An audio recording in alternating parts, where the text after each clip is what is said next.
खौरांगिरि लोगोफोर नोंथांमोनखौ बरायबाय। मैया मोनसे जोबोद मिनिथावना, दुखुनांथावना आरो लाजिनांथावना मोनसे खौरां ओंखारदों। जोंनि आगोलनि बिटिआरनि चिफ मानगोनां हाग्रामा महिलारि बिथाङा मोनसे आरजाथावै बाथ्रा बिथाङा बुंदों जे इउपिपिएल सरकारा लायबिलिटि गालांनो नाङा आरो दानिफ्रायनो अफिसारफ्रा खामानि मावनो नाङा, ठिकादार साप्लायारफ्रा खामानि मावनो नाङा होननानै बिथाङा मोनसे धमकी होनाय बायदि बाथ्रा मैया बुंदों। जोबोद मिनिथावना, जोबोद दुखुनांथावना आरो जोबोद लाजिनांथाव बाथ्रा जादों होननानै आं सानो। जोङो जेब्लानाखि 2020 मायथाइनि डिसेम्बर दानाव सरकार सालायनो जागायदोंमोन इउपिपिएल आरो बिजेपिआ, अब्ला जोङो 2900 कौटि रांनि लायबिलिटि बिथांनिफ्राय जोङो रुजुननो गोनां जादोंमोन। 17 बोसोरनि सरकाराव बिथाङा 2900 कौटि रां बिथाङा लायबिलिटि गालांदोंमोन।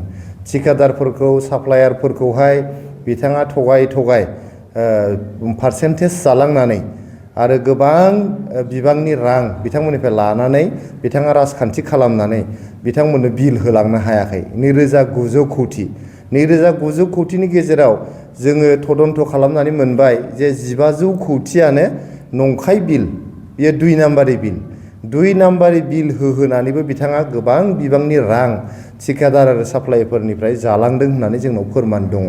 दा बिथाङा जे बुंदों जोंखौ लायबिलिटि गालांनो नाङा आरो अफिसार आरो ठिकादारफोरखौ जे बिथाङा धमकी होदों दानिफ्रायनो खामानि मावनाङा होननानै, बियो जोबोद मिनिथाव आरो लाजिनांथाव जादों। मानो होनोबा नोंथांमोना नुबाय जोङो थांनाय 4 बोसोर जोंनि सरकारनि दिनाव थाइसेबो लायबिलिटि जोंनाव गैया। बरंस बिथांनि दिनाव थानाय लायबिलिटिफोरखौ जोङो बोसोरे 200 कौटि 300 कौटि सुख'यै दा फ्राय गैलायानो, एसेल'सै। बिथांनि दिननि 2900 कौटि लायबिलिटिखौ जोङो सुख'जोबनो गोनां जाबाय। जे जिनिसा रायजो राजानि रांमोन, जे जिनिसा पाब्लिक मानिमोन, जे रांजोंहाय लामा, दालां, जाम्फै बेफोर बानायनांगौमोन, स्कुल कलेज बानायनांगौमोन, फसंथान, अनुस्थान, प्रतिष्ठान बानायनो गोनां दङमोन। बेखौ बानायनायनि अनगायै जोङो बिथांनि दोनलांनाय बाखि, बिथांनि दोनलांनाय लायबिलिटि बेखौसो जोङो सुख'बाय थानो गोनां जादों। आरो जोंनि दिनाव जेखिनि खामानि जादों नोंथांमोना सोंनो हागोन, खुनु ठिकादार, खुनु साप्लायार, खुनु बेक्तियानो थाइसे रांनि लायबिलिटि मोननांगौ होननानै बुंनो हाया। जोंनि दिनाव बोसोरब्रै जालांबाय। जेसेबां रां बाजेट फैयो जोंनाव, बेसे बाजेट खिनिनिल' जोङो एडमिनिस्ट्रेटिभ एप्रुभेल होखायो। बोसोराव जुदि 800 कौटि फैयोबा 800 कौटिनि एप्रुभेल, 750 कौटि फैयोबा 750 कौटिनि एप्रुभेल, जोंना बेखिनिखौल' जोङो एडमिनिस्ट्रेटिभ एप्रुभेल होदों आरो लगे बिल जोङो होदों। नाय गोबां ठिकादारफोरखौहाय अफिसारफ्रा लेंहर बिल होदों। फन खालाम लेंहर बिथांमोना जेसेबां मोननांगौ बे बिलफोरखौहाय जोङो होदों। गतिके लायबिलिटि थानायनि खुनु बाथ्रायानो गैया। जोबोद माने लाजिनांथाव आरो मिनिथाव आरो बुंनो थांबा दुखुनांथाव जादों। बिथाङा जे दिनैनिफ्रायनो अफिसारफोरखौ आरो ठिकादारफोरखौ खामानि मावनायखौ बन्द खालामनो थिनदों। दिनै अफिसारफ्रा जाबाय पाब्लिक सार्भेन्ट। बिथांमोना सानफ्रोमबो 9 बाजिनिफ्राय 5 रिंगासिम खामानि मावनो गोनां जायो। बेयो जाहैबाय बिथांमोननि डिउटि। बिथांमोना बे खामानिखौ मावनायनिनो मोनफ्रोमबो दानारि बिथांमोना मोनो। बे दानारिखौ जोंनि पाब्लिकनि टेक्सनि रांजों होनाय जायो। जों जे खाजिना होयो, बे खाजिनानि गेजेरजोंसो बिथांमोननि दानारिखौ होनाय जायो। दिनै जुदि खामानि मावाबा, सरकारखौ जुदि हेफाजाब होआब्ला जोंनि रायजो राजानि खामानियासो थालांगोन। बेयावथ' रावबो पलिटिशियाननि, रावबो इएमनि, रावबो चिफनि खामानि थालाङा। बेफोर खामानिफ्रा गासिबो रायजो राजानिसो खामानि। रायजो राजाफोरनि खामानि थालाङोबा बिनि दायनिगिरिया सोर जागोन? गतिके बिथाङा दिनै सुबुं दारा हादोराव थानो सोलोंनांगौ। बिथाङा जे 17 बोसोर बे बिटिआर काउन्सिलनि चिफ जानानै थांनानैबो जेबो सोलोंलाङाखै, जेबो रोङाखै, जेब्लायबो जौ जुवाजों गोदोनानै थादों बिथाङा, बे जिनिसखौनो फोरमान खालामदों। गतिके बिथाङा दिनै सासे 17 बोसोर चिफ जालांलायनानै बिथाङा मिथिनांगौमोन जे दिनै इलेक्टेड गभर्नमेन्टनि आन्डाराव जोंनि बिउर'क्रेसिया थायो, अफिसारफ्रा मावनो गोनां जायो। आरो मोनसे सरकारा जेब्लानाखि सरकार सालायो अब्ला बिनि खामानिखौ कन्ट्रेक्टनि गेजेरजों मावहोनाय जायो। गतिके कन्ट्रेक्टरफ्रा खामानिखौ लानानै, खामानि दैखांनानै होनानै बिथांमोना बिल बख'नानै लानांगौ। जुदि कन्ट्रेक्टरफ्रा जुदि खामानिखौनो मावाबा बिलखौ माबोरै बख'गोन? बिलखौ बोरै लागोन बिथांमोना आरो कन्ट्रेक्टरफोरा जुदि खामानि मावाबा हाग्रामा महिलारि सारा बुंनाय बायदि अब्ला रायजोनि खामानिया माबोरै जागोन लामाया माबोरै जागोन दालाङा माबोरै जागोन जोंनि स्कुल कलेजखौ सोर लुगोन गतिके बिथाङा बेफोर बाथ्राखौ बुंनाया जोबोद लाजिनांथाव दुखुनांथाव आरो जोबोद मिनिथावबो जादों गतिके बिथाङा बेफोरबायदि बाथ्राखौ बुंनायनिफ्राय गोजानाव थानांगौ आरो बिथाङा जे सिमां नुदों जे सेप्तेम्बर दानावहाय गावनि सरखार फैफिनगोन होननानै बिपिएफनि सरखार फैगोन होननानै बिथाङा बुंदों जों जेब्लानिफ्राय सरखार सालायनो लाजेनदों 2020 मायथाइनि डिसेम्बर दानाव बे समनिफ्रायनो बिथाङा बुंगासिनो जे 6 मास उनाव बिपिएफनि सरखार फैगोन हाग्रामा महिलारिनि सरखार फैगोन एमएलए इलेक्सननि उनाव बिपिएफनि सरखार फैगोन हाग्रामा महिलारिनि सरखार फैगोन एमपि इलेक्सननि उनाव हाग्रामा महिलारि आरो बिपिएफनि सरखार फैगोन होननानै बिथाङा बानसावलागासिनो बिथाङा गावसोरनि वार्कारखौ हमथानो हाया जादों गावसोरनि दैदेनगिरिफोरखौ हमथानो हाया जादों बयबो फ्रास्ट्रेटेड जाजोब्बाय बिथांनि लिडारशिपखौ रावबो बिसास खालामला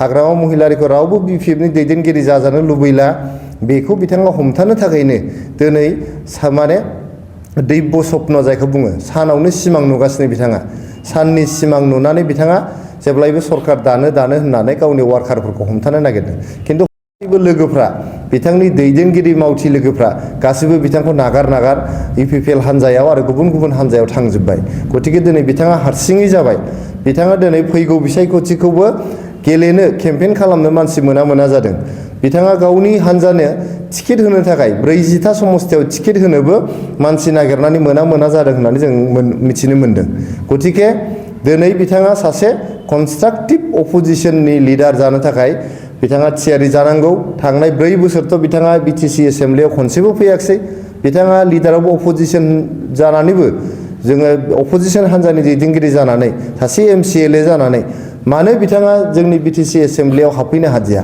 बिथाङा सरकारनि मोजां मावनाय गाज्रि मावनाय आसि थुयै खिथानानै जोंहा जुदि माबाफोर गोरोन्थि जालांबायबा बे गोरोन्थिखौ फोसाबनायनि मोनसे राहा लामा बिथाङा होनांगौमोन सासे अपोजिशननि लिडार जानानै सानसेबो बिथाङा एसेम्ब्लियाव फैयाखिसै अब्ला बिथाङा सासे फेल लिडार सासे बियो दिनै रायजोजों रेजेक्ट खालामजानाय आरो जोंनि सुबुं दारा खान्थिखौ बिसास खालामै डेम'क्रेसिखौ बिसास खालामै सासे दैदेनगिरि जायनि थाखाय बिथाङा एसेम्ब्लियाव फैयाखै एसेम्ब्लियाव बाथ्रा बुंफैयाखै सोरबा बाहेरा साइडआव थानानै मिडियायाव जानला मोनला मिनिथाव दुखुनांथाव खोथा बिथाङा बुंबाय थायो सासे मेचियर्ड लिडारबा बिथाङा एसेम्ब्लियाव फैनांगौ एसेम्ब्लियाव बाथ्रा बुंफैनांगौ जोंनि सरखार सालायनायाव माबाफोर जुदि थालांबायबा माबाफोर जुदि गेना गोरोन्थिफोर जाबायबा बिथाङा आसि थुनानै खोन्थानांगौ बेनो जोंनि गणतन्त्रनि नियम बेनो डेम'क्रेसिनि सिस्टेम गतिके बे सिस्टेमखौ बिथाङा नेवसिगारनानै गावनिनो हारसिङैनो डेभेलप खालामनाय मोनसे सिस्टेम दिनै बाव सालायनो नागिरदों बे जानाय नङा नोंथांमोना नुगोन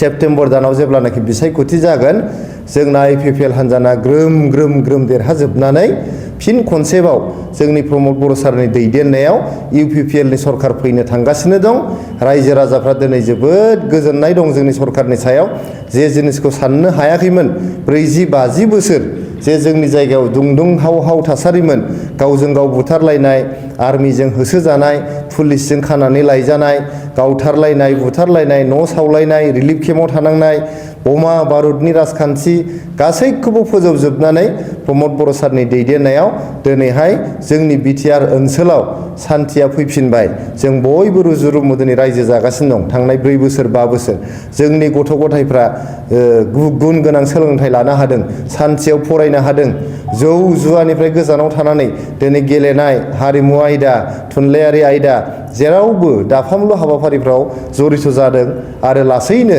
जोंनि बड'लेण्ड ओनसोलनि इयुना गोजों जादों जोंनि लाइमोनफ्रा दिनै आइएसएल गेलेदों दिनै जोंनि लाइमोनफ्रा आइएसपिएल गेलेदों जोंनि लाइमोनफ्रा दिनै दुरान्ड काप गेलेदों इन्टारनेशनेल एरेनायाव थांनानै पारफर्म खालामहैदों हारिमु आयदायाव जौगासारदों थुनलाइ आयदायाव जौगासारदों जोंनाव बोसोरसेयाव दिनै 50, 60 एसिएस अफिसारफोर ओंखारदों गोबां नाजानायनि गेजेरजों डक्टर इन्जिनियारफोर ओंखारदों दिनै मिशन सुपार 50 खालामनानै दिनै बड'फा सुपार 50 मिशन खालामनानै गोबां लाइमोनफ्रा दिनै गुन गोनां सोलोंथाइ मोननानै गिदिर अफिसार इन्जिनियार डाक्टार जादों दा बेबायदि थासारियाव रावबो हाग्रामा महिलारिनि जे असान्तिनि राजनिति जाख्ल'नायनि राजनिति दादागिरिनि राजनिति बमा बारुदनि राजनिति गावजों गाव मोहेरलायनायनि राजनिति बे राजनितिखौ बजबगोन होननानै आं साना बिथांखौ रिजेक्ट खालामखाबाय बिथाङा सासे फेल लिडार आरो रिजेक्टेड लिडार गतिके दिनैहाय बिथाङा मिडियायाव बानसावलाबाय थाबानो बिथांनि सरकार फैया नायनानैल'थ'